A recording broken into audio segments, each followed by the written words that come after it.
Isang mapagpalang araw po sa ating lahat. Ako po si Charles at welcome po sa aking daily devotion.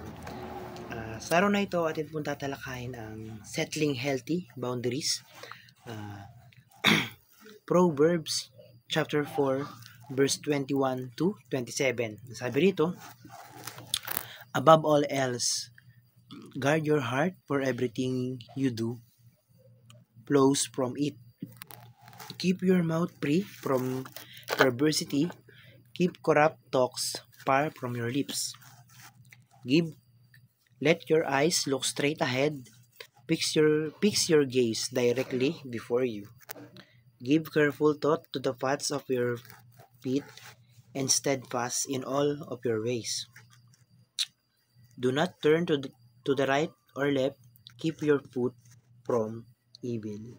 So, sinasabi rito na sa unang-unang tala sabi rito, above all else, guard your heart, for everything you do flows from it. So, napakagandang talata mula sa Proverbs. So, sabi rito na lahat daw ng ating ginagawa ay nagmumula, or lahat ng ginagawa natin ay nagmumula or nagsisimula sa puso. So, kailangan nating guard, kailangan nating protektahan yung puso natin dahil nga, yun nga, lahat ng kilos natin, lahat ng galaw natin ay dahil yan sa puso natin. Nagmula yan sa puso natin. So, sa unang teaching, punta tayo. The human heart is the organization of sin. So, ayun. Ang ating puso, ang puso ng tao, ang organization ng sin. So, ibig sabihin, yung puso natin ay punong-puno ng kasalanan. Ganon. And, punong-puno ng kasalanan yung ating mga puso. So, ayun. Dahil nga sinabi kanina na lahat na everything you do flows from it. Siyempre, hindi lang kabutihan yung nasa laman ng ating puso, ultimo pati yung mga kasalanan. So, kung tutusin, organization pa or factory pa ng kasalanan yung ating mga puso. So, dapat aware tayo doon na yung puso natin makasalanan at lahat ng mga kasalanan na nagagawa natin ay nagmumula sa puso natin. So, punta tayo sa ikalawang teaching. Ang sabi rito, the mouth, eyes, and feet must have healthy boundaries. So, yung ating mga mata, ating mga bibig, at ating mga paa ay dapat magkaroon ng healthy boundaries. Kung sinabi bang healthy boundaries ay dapat merong palugit or kung hanggang dyan lang. So, kunyari sa mata, hanggang dyan lang yung tingin mo, hanggang ganito lang yung tingin mo. O kaya yung bibig mo, hanggang ganito lang yung pwede mong sabihin, hindi mo pwedeng sabihin yung ganito.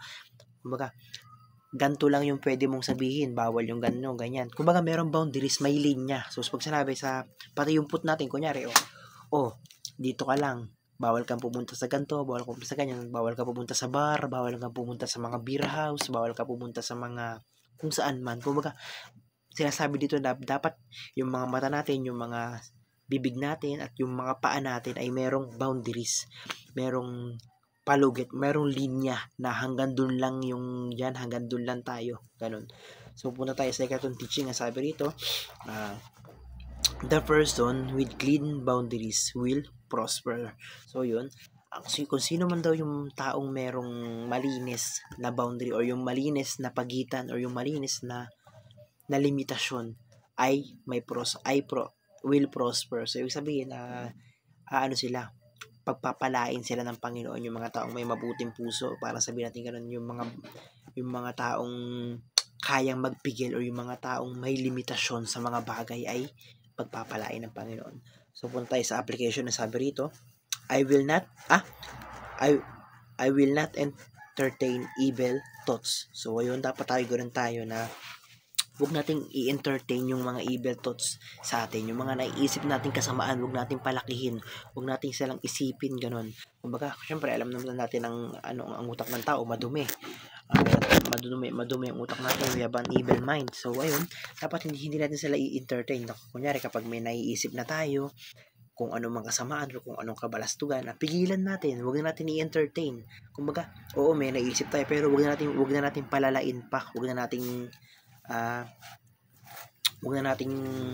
dagdagan pa. parang ganon.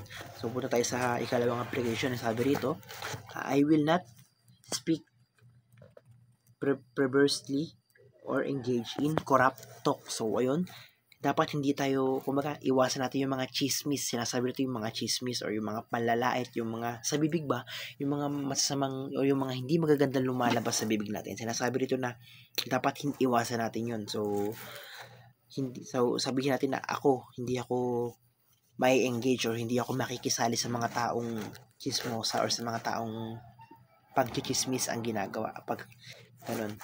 So, punta tayo sa ikatlong application. Sabi rito, I will fix my eyes on Jesus and avoid exposing myself to temptation. So, dapat yung mata natin kay Yesu Kristo lang. Dapat yung mata natin sa paggawa lang ng tama. And wag nating hayaan na ma-expose tayo or wag nating hayaang mapunta tayo doon sa lugar na kung saan may temptation. Dahil nga, sabi, ang tukso, yan ay tinatakasan. Hindi ang tukso, hindi iniiwasan. Hindi yan, kundi yan ay tinatakasan. Ang tukso, hindi pinupuntahan, tinatakbuhan ng tukso. So, yun, avoid natin, kumbaga, iwasan natin na ma-expose tayo or mapunta tayo sa mga lugar na kung saan maaari tayong matukso. So, yun na nga. Yun na, alam naman natin kung ano yung mga lugar na tukso, kunyari, sabungan or sugal or yung beer house, basta alam naman natin kung ano yung mga tukso, diba? So, dapat, ang gawin natin na, hindi dapat nating hayaan na papunta tayo sa mga ganong tukso, sa mga ganong klaseng lugar. So, ayun lang, napaka-meaningful nung Bible verse ngayon, and sobrang dami kong natutunan. Glory to God. Thank you po.